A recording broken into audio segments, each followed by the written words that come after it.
স্বার্থের এই পৃথিবীতে একমাত্র আল্লাহ ছাড়া আর মা বাবা ছাড়া কেউ আপন নয়, কেউ আপনাকে ভালোবাসবে না। সবাই যার যার স্বার্থের জন্য আপনাকে কাছে টেনে নেবে। স্বার্থ ফুরিয়ে গেলে আপনাকে এক সেকেন্ডেও ভুলে যেতে কিন্তু সে দ্বিধাবোধ করবে না। কথাটি কেন বলছি পুরো ভিডিও দেখলে বুঝতে পারবেন। হ্যালো এভরিওয়ান, আসসালামু আলাইকুম। কেমন আছেন সবাই? আশা করি সবাই অনেক ভালো আছেন। যারা আমার ভিডিওটি দেখছেন সবাইকে অসংখ্য ধন্যবাদ। আল্লাহর রহমতে আমরা আলহামদুলিল্লাহ ভালো আছি। আজকে একটি নতুন ব্লগ ভিডিও শেয়ার করছি। আসলে কথাটি একমাত্র বলার কারণ হচ্ছে স্বার্থর দুনিয়াতে আপনি যাকে আপন ভাববেন না কেন, স্বার্থের যদি আঘাত লেগে থাকে সে কিন্তু আপনাকে একদম ছাড় দিবে না। সেক্ষেত্রে কিন্তু মা বাবা কখনো আপনাকে কটু কথা বলবে না, কখনো আপনাকে আঘাত দিয়ে কথা বলবে না। যদি মনের অজান্তে বলে থাকে সে কিন্তু আপনার দুঃখ প্রকাশ করবে। একমাত্র এই কষ্টটা মা বাবা বুঝবে, কিন্তু পর কখনোই বুঝবে না। আপনাকে পরকে বা আপনার যে আপন হোক না কেন, স্বামী বা আদার্স যারা মেম্বার থাকুক না কেন, শ্বশুরবাড়ির সদস্য থাকুক না কেন, তারা কিন্তু আপনাকে কোনো একটা কথা বলতেও দ্বিধাবোধ করবে না। কিন্তু একমাত্র মা বাবা আপনাদের জন্য নিরলসভাবে পরিশ্রম করবে।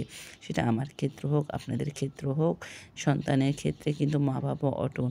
মা বাবা কিছু বললো সেটা কিন্তু কখনো মন থেকে বলে না বা কখনো মন থেকে চায় না। একমাত্র এই স্বার্থের দুনিয়াতে মা বাবা আপনার ভালো চাইবে, আর কেউ ভালো চাইবে না।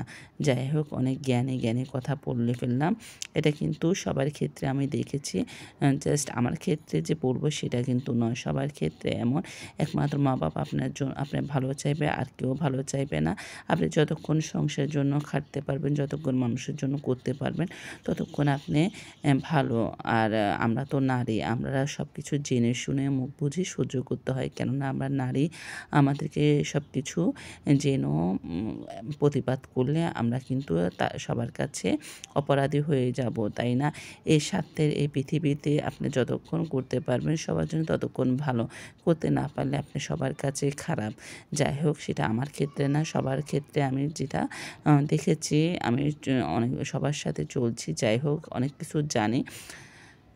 এখানে কিন্তু আপনাদের সাথে কথা বলতে আমার রান্না প্রায় কমপ্লিট। এখানে দুপুরের জন্য আমি শিমে বিচি দিয়ে শুটকি দিয়ে রান্না করেছি। আর কী মাছ সেটা আমি জানি না।